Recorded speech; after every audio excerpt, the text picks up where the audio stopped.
믿음의 반응이 필요합니다. 이런 제목으로 주님의 말씀을 나누겠습니다. 우리가 살다 보면 인생의 광풍을 맞이할 때가 있습니다. 누구나 다 그걸 원치 않는데 누구나 이 광풍을 피할 수는 없는 것 같아요. 오늘 우리가 읽은 이 본문의 여인도 인생의 큰 광풍을 맞이했습니다. 그 여인의 남편은 선지자였어요. 요즘 식으로 하면 목회자죠. 근데 갑자기 남편이 돌아가셨습니다. 근데 남편이 빚을 많이 져놨어요. 빚쟁이들이 와가지고 너희 돈을 못 갚으니까 너희 두 아들을 노예로 삼겠다. 그런 상황이 됐습니다. 쉽게 말하면 제가 갑자기 죽어서 저희 아내가 혼자 있는데 빚쟁이들이 와가지고 제 자녀를 노예로 삼겠다. 뭐 그런 거죠. 상당히 지금 방법이 없는 그런 상황입니다. 그런데 이 선지자, 이 아내의 남편은 상당히 경건한 사람이었어요. 보면은 그 아내가 와서 이 엘리사 선지자에게 당신의 종이 여호와를 경외한 줄을 당신도 아시나이다. 다른 사람들도 자기 남편이 여호와를 경외하는 줄 알 정도로 정말로 진정으로 주님을 사랑했던 사람입니다. 이 주님을 사랑하고 주님을 경외했는데 그 인생에 엄청난 광풍이 몰아친 거죠. 예수님을 사랑하고 하나님을 경외해도 우리 인생에 광풍이 올 수 있습니다. 왜 그럴까요? 우리는 지금 죄성이 많은 사람들 중에 살고 있어요. 그렇기 때문에 우리 인생에는 여러 가지 어려움이 있을 수 있고, 또 아담이 하나님을 버린 이후로 이 지구는 저주받았습니다. 이 저주받은 지구 환경에 살고 있기 때문에 우리가 무작위로 여기 살다 보면 어려움을 겪을 수가 있는 것입니다. 하나님을 경외하는 사람이 어려움 겪는다고 이상한 게 아니에요. 그렇기 때문에 우리가 하나님께 특별한 보호를 해달라고 우리가 평소에 기도를 하는 것입니다. 그렇다 할지라도 이 땅은 천국이 아니기 때문에 하나님의 보호도 완벽하지가 않는 것입니다. 그런데 이렇게 광풍이 불 수 있는데 이때 어떻게 대처하냐에 따라서 결과가 이전보다 좋을 수도 있고, 또 어떻게 대처하냐에 따라서 안 좋을 수도 있습니다. 이 경건한 이 사람에게도 광풍이 불었는데 제자들과 예수님이 같이 배를 타고 있는데도, 그 예수님이 있는데도 거기도 광풍이 불어서 거의 뭐 배가 뒤집힐 정도로 그런 적도 있었습니다. 그런데 제자들이 그때 탄 배에 광풍이 불어서 배가 거의 뭐 뒤집힐 정도였는데도 예수님은 주무시고 계셨어요. 예수님이 왜 주무셨을까요? 물론 피곤해서 그랬을 수도 있을 겁니다. 그런데 그런 일도 있겠지만 또 추측해 보면 예수님이 일부러 제자들이 예수님께 도움을 청할 때까지 기다리신 게 아닌가, 그런 생각도 해봅니다. 그 제자들이 와가지고 우리가 죽게 됐습니다. 왜 우리를 좀 도와주십시오. 그러니까 그때 눈을 뜨셔가지고 그 바다를 잠잠케 하셨습니다. 우리도 이런 광풍이 불면 가만히 있지 말고 주님께로 가야 됩니다. 예수님으로 갈 때 그때 주님께서 일어나셔서 주님의 일을 하시는 거예요. 이 광풍을 받은 이 선지자 아내가 잘한 것은 하나님께로 갔다는 것, 그게 잘한 것입니다. 하나님의 말씀과 하나님의 능력을 갖고 있는 이 선지자 엘리사에게 갔기 때문에 그는 이전에 체험하지 못했던 놀라운 것을 체험하게 된 것입니다. 이 엘리사는 기원전 800년경에 활동했던 그런 선지자예요. 그런데 우리가 인생의 광풍, 어려움을 만나면 주님을 믿는 사람은 주님을 찾게 됩니다. 주님을 찾는데 주님을 찾는 격이 달라요. 하나님을 찾는 간절함의 격이 다릅니다. 격이 다른 간절함으로 그래서 주님을 찾으면 주님을 만나게 되죠. 그리고 놀라운 영적 체험을 하게 됩니다. 그리고 하늘의 영광을 보게 되고 영적 세계를 깊이 알게 되죠. 이런 간절함을 가지고 주님을 찾다 보면 영적 거인이 됩니다. 많은 사람들이 삶에서 어려움을 겪고 나서 하나님을 찾다가 영적인 거인이 돼요. 영적으로 크게 성장하고 또 하나의 영광을 체험하고 이전과는 다른 그 영성을 갖게 되죠. 그러고 나서 하는 말이 가끔 그런 고백을 들을 때가 있습니다. 저는 다시는 그 고난받기 이전으로 돌아가고 싶지 않습니다. 그런 말을 할 때가 있습니다. 어떻게 들어보면 거짓말 같아요. 그냥 괜히 듣기 좋으라고 하는 소리 같은데, 근데 그분들의 말을 들어보면 그게 진심이에요. 왜냐하면 고난받기 전의 영성과 고난을 통과하면서 하나님을 찾으면서 그가 경험했던 영성, 하나님 만남, 그 뜨거움을 너무 차원이 다르거든요. 이전으로 돌아가고 싶지 않은 거죠.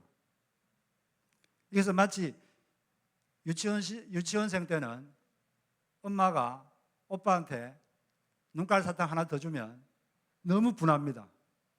너무 분하고 화가 나고 너무 화가 나고 잠도 안 와요. 유치원생이니까. 그런데 나중에 성장해가지고 대학원생이 되면 뭐 옆에 사람이 사탕 하나 더 가졌다고 전혀 신경 쓰지 않습니다. 왜냐하면 수준이 달라졌거든요. 이 사람들은 실제로 그런 고백을 여러분 들어보았을 겁니다. 아주 예쁜 미모의 여대생이었는데 음주운전자가 모는 차에 치여가지고 온몸이 화상을 입었어요. 얼굴하고 온몸이 화상을 입어가지고 완전히 외모가 그전하고 비하면 완전히 좋지 못했어요.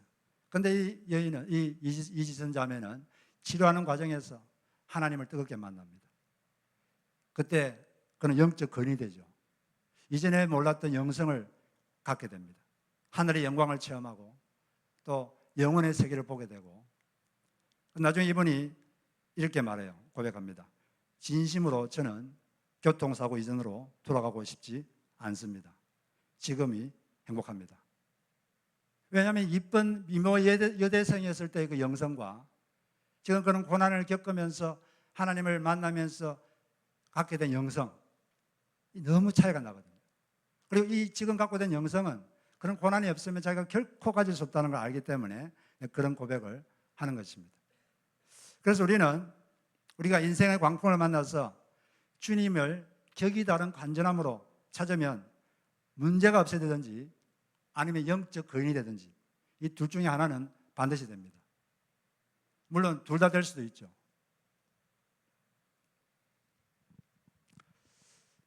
둘 다 되면 가장 좋겠지만 그건 항상 그렇게 되는 건 아니죠. 그냥 분명한 것은 우리가 어려움을 겪어가지고 정말 간절히 주님을 찾고 그러면 새로운 영성을 갖게 돼요. 하늘의 영광을 체험하고 여러분 영적 거인이 될 것입니다. 할렐루야. 그럼 여러분 되시기를 바랍니다. 광풍시에 주님을 간절히 찾아서 문제가 없이든지 영적 거인이 되든지 둘 중에 하나는 하십시오. 더 좋은 건 둘 다 갖는 거죠. 저는 그렇게 되기를 바랍니다. 여하튼 우리가 광풍을 만나면 주님께로 가야 돼요. 가서 기도하고 말씀을 듣고. 그런데 분주해서 또는 믿음이 없어서 기도하지 않으면, 말씀 앞에 가지 않으면 누구나 다 영이 자꾸 침체됩니다. 이건 예외가 없습니다. 그래서 우리는 계속 주님께로 가까이 가야 돼요. 그 외에는 방법이 없습니다. 이 선지자의 아내는 엄청난 광풍을 맞았는데 하나님께로 가가지고 정말 놀라운 체험을 하게 됐어요. 인간 역사에 한 번도, 그전에 인간들이 한 번도 체험하지 못한 그런 역사를 체험하게 됐습니다. 하나님께서 이 여인의 어떤 방식으로 이 여인의 문제를 해결했는지 그걸 통해서 하나님께서 일하시는 원리를 두 가지만 알아보도록 하겠습니다. 첫째는 하나님은 현재 있는 것으로 전혀 새로운 일을 하기를 원하신다는 것입니다. 현재 남아있는 것, 그것으로 전혀 새로운 일을 하기를 원하신다. 이것이 하나님의 원리입니다. 이 철저히 가난한 선지자 아내에게, 빚쟁이에게 자식들을 다 노예로 팔리게 된 이 아내에게 엘리사 선지자가 물은 게 뭡니까? 내 집에 무엇이 있는지 말하라. 네 집에 지금 현재 있는 게 뭐냐? 그걸 물었어요. 너가 현재 남아있는 게 뭐냐? 현재 남아있는 것, 그것에 이 선지자는 집중했습니다. 너에게 지금 남아있는 게 뭐냐? 내가 남아있는 것, 그것으로 내가 새로운 일을 행하겠다. 이 마음이 여기 다 들어있는 거죠. 그런데 이 선지자의 아내가 한 답을 보면 약간 분위기가 다릅니다. 네가 있는 게 뭐냐 물었는데 이 선지자 아내는 뭐라고 답했죠? 계집종의 집에 기름 한 그릇 외에는 아무것도 없나이다. 뭐가 있느냐 물었으면 기름 한 그릇이 있습니다 이렇게 해야 되잖아요. 그런데 기름 한 그릇 외에는 아무것도 없습니다. 없다는데 그냥 다 신경을 쓰고 없습니다. 있는 게 있는데 없는데 그냥 다 관심이 있는 거죠. 하나님께서는 우리에게 너가 지금 현재 있는 게 뭐냐? 그걸 물어봅니다. 현재 남아있는 것, 그것으로 내가 새 일을 향하겠다. 너가 전혀 경험하지 못한 내가 새로운 일을 행하겠다. 이게 하나님의 마음인데 우리는 계속 없습니다. 없습니다. 이것도 없고 저것도 없고 아무것도 없습니다. 아무것도 못합니다. 이런 마음을 갖는다는 거죠. 그런데 하나님께서는 남아있는 것, 있는 것, 그것으로 놀라운 일을 했어요. 지금까지 인간 역사에서 한 번도 일어나지 못한 기름의 양이 계속 증가되는 거예요. 기름 조금 있었는데 그걸 부으니까 계속 기름이 나오고 이런 희한한 일이 일어났습니다. 그런데 어떤 사람은 뭐 그런 일이 있을 수 있느냐 이렇게 말하는데, 여러분, 물질을 누가 만들었습니까? 하나님이 물질을 만드셨어요. 창조주시죠. 물질이 생긴과 동시에 시간이라는 것도 생겼습니다. 물질을 만드신 분인데 기름을 양을 좀 증가시키는 것, 이거 못하겠습니까? 만약 하나님이라 그러면서 기름을 증가시키는 것도 못한다면 그걸 어떻게 하나님이라고 할 수 있겠습니까? 그걸 어떻게 신이라고 할 수 있겠어요? 사람한테는 어렵지만 하나님한테는 너무 쉬운 거예요. 하나님께서는 우리가 이미 지금 현재 갖고 있는 남은 걸 가지고 주님께 나가면 우리가 전혀 모르는 새로운 일을 행할 줄로 믿습니다. 그런데 사람들은 현재 가지고 있는 게 너무 작거나 적으면 그것으로 아무것도 안 하려고 하는 그런 경향이 있습니다. 이 작은 거 가지고 뭐 하겠느냐? 그런 생각이 많아요. 실제로 하나님께서 예레미야 선지자에게 갑자기 나타나셔서 내가 너를 열방의 선지자로 세워놓으라. 그러니까 예레미야가 처음으로 하는 말이 저는 아이라 말할 줄을 알지 못합니다. 여기서 아이란 것은 뭐 나이가 어린 어린애다 이런 뜻이 아니라 저는 경험이 없고 무지한 젊은이에 불과합니다. 선지자가 되면 말을 잘해야 되는데 저는 말주변이 너무 없습니다. 너무 가지고 있는 능력이 너무 적어서 못하겠다는 거예요. 모든 사람은 다 자기가 가지고 있는 게 너무 적으면 그냥 안 하려고 합니다. 아무것도 못해. 그런데 주님께서는 그 예레미야의 말을 듣고 이렇게 말씀하셨어요. 너는 아이라 하지 말고 내가 너를 어디로 보내든지 가고 내가 너에게 뭘 명령하든지 가서 말해라. 내가 너와 함께 해주겠다. 이렇게 말씀하셨습니다. 하나님께서는 현재 가진 작은 것, 그것으로 하나님만이 하실 수 있는 그런 일을 하려고 한다는 것을 여러분 꼭 명심하시기를 바랍니다. 사람들은 자기의 영성의 크기가 너무 작기 때문에 안 하려고 그래요. 기도도 안 하려고 그러고 내같이 작은 영성 가지고는 기도해도 아무 소용도 없다. 나는 기도도 못한다. 뭐 이런 식으로 내가 갖고 있는 게 작기 때문에 안 하려고 그럽니다. 기도도 안 하려고 그러고 이것도 안 하려고 그러고 저것도 안 하려고 그러고. 그런데 한 가지 우리가 알아야 되는 것은 인간의 육은 사용할수록 약해집니다. 인간의 육은 사용할수록 약해져요. 그런데 인간의 영은 사용할수록 강해집니다. 사람의 육체는 자꾸 일을 하면 할수록 약해지기 때문에 쉬어야 돼요. 6일 일하고 하루 쉬고 낮에 일하고 밤에 쉬고 안 그러면 에너지가 없기 때문에 못해요. 자꾸 약해지니까. 그런데 인간의 영은 사용할수록 강해집니다. 사용 안 하면 자꾸 약해져요. 인간의 영은. 기도한다는 것은 영을 사용하는 거예요. 영을 사용하는 건데 이걸 자꾸 사용하면 기도가 재미가 있어지고 또 기도도 더 잘하게 되고 그렇게 됩니다. 그렇기 때문에 자꾸 기도를 해야 돼요. 나는 뭐 영성이 작아서 뭐 기도도 못하고 이것도 그게 아니라 자꾸 기회를 내서 자꾸 해야 됩니다. 그러면 자꾸 이렇게 재미가 있어지고 영이 더 강해지고 더 잘 되는 거예요. 지금 우리가 새벽 기도를 하고 있는데 제가 6시에 하는데 제가 줌을 켜놓고 있습니다. 여러분들이 교회 줌으로 들어오면 새벽 6시에 항상 여러분들이 새벽 기도를 여러분 집에서도 할 수 있어요. 그곳에서 말씀 듣고 기도하면 되는 거죠. 그리고 아침마다 본당이 9시까지 열려 있습니다. 그리고 수요일은 우리가 또 기도회를 하게 됩니다. 하여튼 기회가 있으면 자꾸 이렇게 기도의 자리로 나가고 말씀도 자꾸 보고 그렇게 해야 됩니다. 설교란 것도 제가 해보면 힘들다고 자꾸 안 하면 자꾸 감이 떨어집니다. 말씀도 안 보면 자꾸 말씀 보는 감도 떨어지고, 근데 자꾸 하면 이 감을 주시고 더 잘 되는 거죠. 자꾸 사용하시길 바랍니다. 우리의 영은 사용할수록 강해지는 거예요. 모든 게 다 그렇습니다. 돈도 마찬가지예요. 사람들은 자기 돈 버는 게 너무 작아서 이거 가지고 뭐 하겠느냐, 이걸 뭘 이걸 가지고 무슨 저축을 하겠느냐 그러는데, 아무리 작은 걸 주더라도 그걸 하나님께 드릴 걸 드리고 11조를 드리고 그걸 가지고 아껴서 모으면 그게 큰 돈이 될 수 있습니다. 제가 어떤 분 이야기를 들었는데 1970년도 초에 이분이 이 직업이 학교 수위입니다. 그 당시 학교 수위가 얼마나 월급이 아주 작거든요. 쥐꼬리만한 봉급인데, 근데 그걸 아끼고 절약해가지고 집을 샀다는 이야기를 들었어요. 사람이 아무리 작아도 작다고 그냥 그렇게 아니라 그걸 가지고 하면은 그게 큰 게 되는 거죠. 건강도 마찬가지예요. 어떤 사람들은 내가 가진 건강이 너무 작으니까 그냥 이렇게 주지 않겠다, 뭐 그런 식으로 생각하는데, 제가 이 신문에서 이런 이야기를 읽었습니다. 당뇨병이 아주 심하게 걸린 분이 계십니다. 당뇨 수치가 몇백 대요. 너무 이게 심해가지고 몸을 움직이는 것도 힘들어요. 줄넘기도 하나도 제대로 못합니다. 매일 이렇게 약 먹고. 근데 이렇게 이분이 한 50대인데 이렇게 살다가는 내가 정말 큰일 나겠다. 그때부터 이분이 좀 마음을 좀 새롭게 하기 시작했습니다. 내가 좀 몸을 움직여야겠다. 운동을 해야겠다. 그래서 몸을 움직이는 게 힘들었지만 계속 이렇게 몸을 움직이기 시작했어요. 조금씩 운동을 하기 시작했습니다. 그리고 당뇨병에는 그 쓴맛이 나는 음식이 좋다 그래가지고 쓴맛 나는 채소를 먹기 힘들어서 자꾸 먹고, 음식을 조절하고 자꾸 움직이고 자꾸 그렇게 했어요.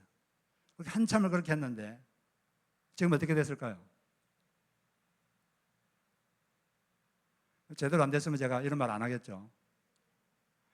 줄넘기 한 개도 못 했는데 지금은 줄넘기를 한꺼번에 쉬지도 않고 1000개를 합니다. 그리고 당뇨병 약도 다 끊었어요. 움직이지도 못했는데 이렇게 조금씩 하니까 큰 건강이 되는 거죠. 지금 남아있는 게 작다고 여러분 낙심하고 난 아무것도 못해, 절대 그러지 마시기를 주의 이름으로 축복합니다. 그렇지만 단번에 큰 결과를 보려고 하면 안 됩니다. 작은 것부터 조금씩 하나씩 조금씩 하루에 한 걸음씩 가다 보면 원하는 지점에 어느 순간에 가 있게 될 것입니다. 그래서 하나님은 남아있는 것 그것으로 새로운 일을 하기를 원하신다는 것을 기억하시기를 주의 이름으로 축복합니다. 두 번째 원리는 경험하면 믿겠다고 하지 말고 경험하기 전에 믿음의 반응을 보여야 된다는 거죠. 한번 따라해 보겠습니다. 경험하면 믿겠다 하지 말고 경험하기 전에 믿음의 반응을 보이라. 예, 이 선지자가 엘리사가 선지자에게 말했어요. 내가 그릇을 가능하면 많이 빌려와라. 그리고 내가 남아있는 조그만 기름 그릇을 거기다가 따르면 계속 따라 기름이 불어날 것이다. 그런 말을 했는데, 근데 이 선지자 아내는 한 번도 그런 거 본 적이 없습니다. 들은 적도 없고 본 적도 없고 경험한 적이 전혀 없어요. 근데 그렇게 하라 그럽니다. 근데 이때 이 선지자 아내는 보지 못했지만, 경험하지 못했지만 그때 믿음의 반응을 했습니다. 어떻게 반응을 보였죠? 어떻게 하는 게 믿음의 반응입니까? 이 선지자 아내에게 그릇을 빌려왔습니다. 한 번도 본 적이 없지만 그런 그릇을 빌려왔어요. 그것 한두 개가 아니라 엄청나게 빌려왔어요. 만약에 이런 믿음이 없었으면 이 그릇을 100개 가져왔는데 조금 따르니까 그냥 싹 없어지고, 그럼 얼마나 수치스럽겠어요. 그런 걸 생각하면 이것도 믿음으로 한 거예요. 이 여인은 뭐 경험한 적은 없지만 선지자의 말을 믿었습니다. 그걸 믿고 믿음의 반응을 한 것이죠. 이 믿음의 반응이 필요합니다. 우리가 뭔가를 믿는다면 그걸 믿음의 반응을 하나님께 보여줄 필요가 있는 것입니다. 그렇게 하니까 빌려온 그릇에 계속 기름이 차는 거예요. 기름이 계속 증가되는 걸 내가 보면 그릇을 빌려오겠다 이렇게 할 게 아니라, 주님께서 그렇게 할 걸 믿고 그릇을 빌려오면, 그릇을 준비하면 그렇게 될 줄로 믿습니다. 우리 기독교인의 삶의 원칙은 고린도서 5장 7절에 나와 있는데, 우리가 믿음으로 살고 보는 것으로 살지 아니하노라. 그게 바로 우리 기독교인의 생활 수칙입니다. 믿음으로 사시기를 주의 이름으로 축복합니다. 믿음의 반응, 이게 중요한 거죠. 이걸 우리는 그 한나의 경우를 통해서 볼 수 있습니다. 한나가 자녀를 낳지 못해서 아주 괴로웠습니다. 그래서 주변 사람들에게 조롱도 당하고 너무 고통스러웠어요. 그래서 늘 하나님께 자녀를 달라고 기도를 했습니다. 그러다가 언젠가는 성전에 가서 하나님께 간절히 기도했어요. 자녀를 주시면 제가 이 아들을 하나님께 바치겠습니다. 이렇게 서원 기도를 했습니다. 그 기도를 그 당시 대제사장인 엘리가 들었습니다. 듣고 그 여인에게 다음과 같이 축복을 했습니다. 축복의 언어를 말했어요. 이렇게 축복을 해줬습니다. 이스라엘 하나님이 너가 기도하여 구한 것을 허락하시기를 기원하노라. 너가 기도한 대로 되기를 원하노라. 그런데 그 축복을 받는 순간 이 한나는 그 축복의 말씀을 딱 믿기로 결정했습니다. 이 말씀을 내가 믿겠다. 그럼 믿은 다음에 그 믿음의 반응을 보였습니다. 한나가 보인 믿음의 반응은 뭐였습니까? 어떻게 자기의 믿음을 반응으로 보였죠? 하나님께 보시라고. 가서 먹고 얼굴에 다시는 근심빛이 없었더라. 얼굴에 근심빛을 싹 없앴어요. 그전에는 늘 이렇게 우울하고 이게 얼굴이 아들 없다는 생각하면 마음이 괴롭고 그러니까 얼굴이 찡그려지고 그랬는데 그 축복을 딱 믿는 순간 하나님께서 대제사장의 축복처럼 내 아들을 주실 것이다. 이런 믿음을 들어온 순간 그때부터 근심빛을 싹 없앴습니다. 그런데 사람이란 게 뭐 한나도 그렇고 한나도 우리하고 똑같아요. 뭐 처음에 어떤 날은 믿음이 충만할 때는 얼굴빛이 밝아지겠지만 항상 그런 게 아니거든요.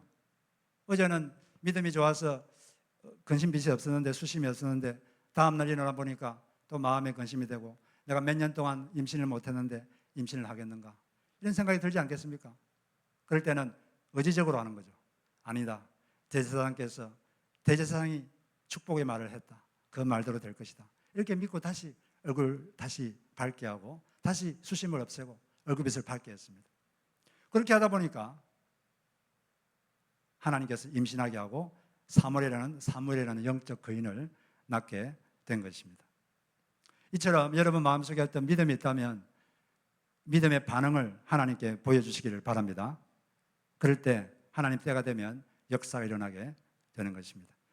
어떤 한 젊은 신학교 다니는 전도사님이 계셨습니다. 이분은 몸이 약한데 열심히 공부하다가 폐결핵에 걸렸어요. 요즘은 뭐 약이 좋으니까 약을 먹고 폐결핵에 나았는데 약을 하도 많이 먹어가지고 또 몸은 약한데 이 사람이 불면증에 걸렸어요. 젊은 20대 초반의 젊은이인데 잠을 못 자는 거예요. 3년 동안 잠을 거의 못 잤습니다. 너무나 괴롭죠. 몸도 힘들고 계속 이 병이 평생 지속될 것 같은 그런 생각이 드니까 너무 절망적이고 젊은이를 데리고 청년들 데리고 3박 4일 수련을 갔는데 3박 4일 동안 한숨도 거의 자지를 못하고 그런 상태에서 기도하고 뭐 말씀 인도도 하고 그러니까 너무 힘들고 너무 절망적이고 그랬습니다.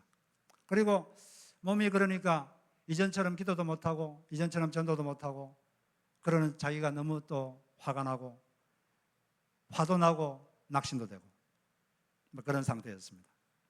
그러다가 이분이 그 청년들과 함께 로마서 성경 공부를 하게 됐어요. 로마서 성경 공부를 하다가 어떤 말씀 하나가 마음에 탁 와닿았습니다. 그게 어떤 말씀이냐면 오직 의인은 믿음으로 말미암아 살리라. 믿음으로 산다. 이 산다는 말씀이 갑자기 마음에 확 와닿았습니다. 지금까지 자기는 이제 이 병이 평생 지속될 것이다 이렇게 생각하니까 죽어가고 있었거든요. 그런데 산다는 말씀이 탁 와닿았습니다. 그때 혼자 질문했습니다. 그러면 믿음으로 산다는 게 무슨 뜻일까? 곰곰이 생각해 봤어요. 믿음으로 산다는 게 뭘까? 그것은 예수님께서 십자가에서 죄도 짊어지셨고 예수님께서 십자가에서 질병도 짊어지셨고 예수께서 자신의 저주를 축복으로 바꾸셨다. 이것을 믿는 것이다. 그런 마음이 들었습니다. 예수님 안에서 예수 그리스도 안에서 나는 죄 용서를 받고 의인이 되었고 또 질병도 주님이 물리치셨고 저주에서 축복의 삶으로 바꿔주셨다. 이걸 믿는 것이구나. 그걸 믿기로 했습니다. 그런데 지금까지는 믿음으로 살지 않고 경험으로 살았습니다. 당장 잠을 못 자니까 계속 괴롭고 힘들고 짜증나고 우울해지고 그랬는데, 아니다, 지금부터 내가 믿음으로 살아야겠다. 예수님께서 십자가에 사시는 그것을 꼭 붙잡기로 했습니다. 그렇다면 내가 지금 믿음으로 산다면, 내가 정말 믿는다면 내가 어떻게 반응해야 될까? 지금까지는 내가 슬퍼했는데 슬퍼하면 안 되겠다. 지금까지는 우울했는데 우울하면 안 되겠다. 정말 그걸 믿는다면 내가 기뻐하고 감사하겠다. 그런 마음이 들었습니다. 그때도 이제 밤에 잠을 자고 있었는데, 평소에 밤에 잠을 잘 때 잠이 안 오면 되게 우울했거든요. 우울하고 얼굴이 찡그리고 그렇게 누워 있었는데 잠도 못 자고, 내가 얼굴부터 바꿔야겠다.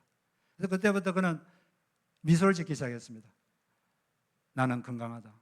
나는 예수 안에서 축복받은 존재다. 주님께서 나를 고칠 것이다. 이렇게 하면서 얼굴에 미소를 지었습니다. 몸은 힘들지만 계속 미소를 지었어요. 미소를 1시간 짓고 있는데 또 마음에 근심이 왔습니다. 뭐 그럴까? 그때는 의지적으로 다시 얼굴에 미소를 짓고, 의지적으로 미소를 짓고 내가 믿음의 반응을 보여야겠다. 이 미소가 자기가 하나님께 보인 믿음의 반응이었습니다. 그렇게 계속 살았어요. 거기서 계속. 그래서 그렇게 살다 보면 또 마음에 낙심이 되고 그럴 때마다 영적 의지적으로 예수 그리스도 안에서 나는 새로워졌다. 나는 하나님께서 나에게 재앙을 주기를 원치 않고 나에게 평안과 축복을 주기를 원하신다. 그렇게 하면서 계속 얼굴에 미소를 띠고 믿음의 반응을 계속 보였습니다. 그렇게 살고 있는데 어느 순간, 그전까지는 자기가 계속 끝이 안 보이는 나락으로 떨어지는 느낌을 받았는데, 어느 순간에 그 자기 떨어지는 발끝에 뭔가 딱딱한 것이 걸리는 느낌이 들었어요. 딱딱한 것이 딱 걸리더니 그때부터 자기를 위로 올리는 느낌이 들었습니다. 그러면서 그때부터 그가 잠을 자기 시작했습니다. 회복되기 시작했고 병이 다 나은 거죠. 지금은 아주 훌륭하게 한국에서 사역을 하고 계시는 것입니다. 우리도 여러분들이 어떤 말씀을 딱 깨달았을 때, 그 말씀을 믿게 됐다면 그 말씀에 대한 믿음의 반응을 보여야 돼요. 여러분들의 언어로, 표정으로, 행동으로 믿음의 반응을 보일 때, 그때 하나님께서 역사하실 줄로 믿습니다. 이 하나님이 믿음의 역사를 체험하는 사람과 이 믿음의 이런 역사를 체험하지 못하는 사람의 차이가 있어요. 이게 무슨 차이일까요? 인내심이 있느냐 없느냐, 그 차이입니다. 모든 사람이 뭘 깨달으면 한두 번 해봐요. 한두 번 해보는데 한두 번 해보고 안 되면 그냥 포기합니다. 여러분, 한두 번 해서 되는 건 별로 없습니다. 인내가 필요해요. 인내가 될 때까지 계속 하는 거예요. 계속 지속적으로 인내심을 가지고 여러분이 깨달은 걸 가지고 계속 한번 해보는 것입니다. 그럴 때 여러분의 인생의 체험이 될 줄로 믿습니다. 우리는 하나님 앞에 믿음의 반응을 보여야 돼요. 우리가 기도하면 하나님께서 듣고 계시는데, 기도하고 나서도 기도 한참 하고 나서 나오면서 아이고, 기도한다고 되겠나? 그러면 그 전에 하는 기도는 효력이 없습니다. 효력이 다 사라졌어요. 왜 그런지 아십니까? 하나님께서 이렇게 말씀하셨어요. 너희 말이 내 귀에 들린 대로 내가 행하리라. 내가 말한 대로 내가 해주겠다. 그게 하나님의 말씀이거든요. 이 말씀을 우리는 아주 엄중하게 받아야 됩니다. 그래서 우리가 뭔가를 믿는다면 우리 언어를 바꿔야 되고, 그리고 우리의 표정을 바꿔야 돼요. 옆에 분에게 한번 웃어주시기 바랍니다. 우리 예수 믿는 사람들 좀 밝아야 돼요. 미소가 무슨 저주받은 사람처럼 그렇게 하면 안 됩니다. 우리는 하나님, 우리가 저주받기를 원치 않고 우리의 삶에 평안을 주기를 원하시는 것이 하나님의 뜻입니다. 할렐루야.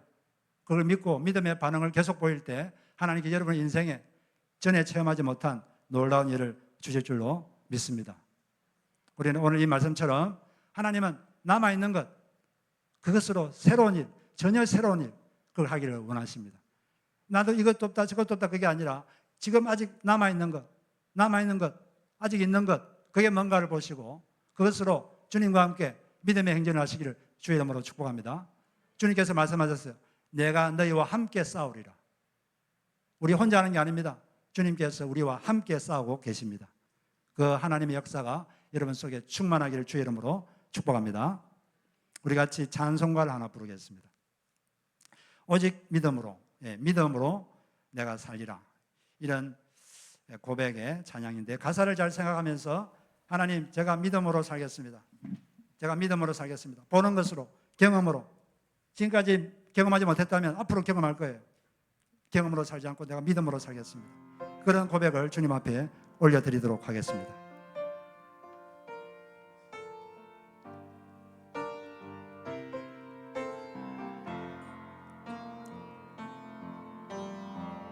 세상은 들리고 사람들은 변하여도 나는 주를 섬기리.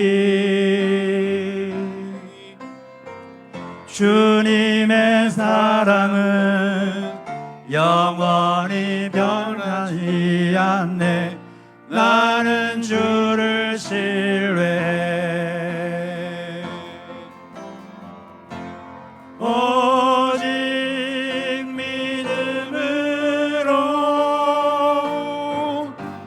믿음으로 내가 살리라. 오직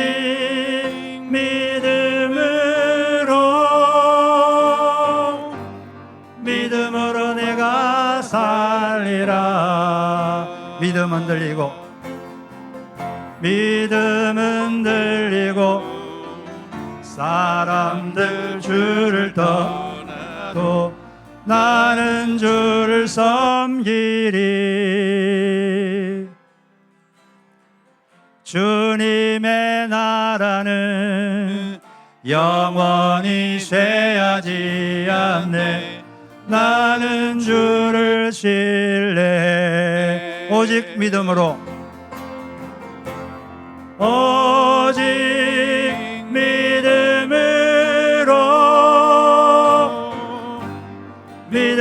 내가 살리라. 오직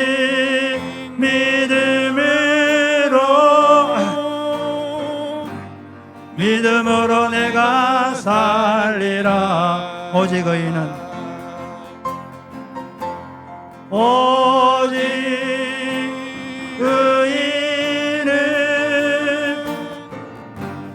믿음으로 말미암아 살리라. 오직 의인은 믿음으로 말미암아 살리라.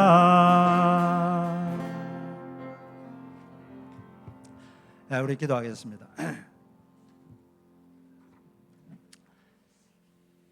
하나님은 살아계십니다.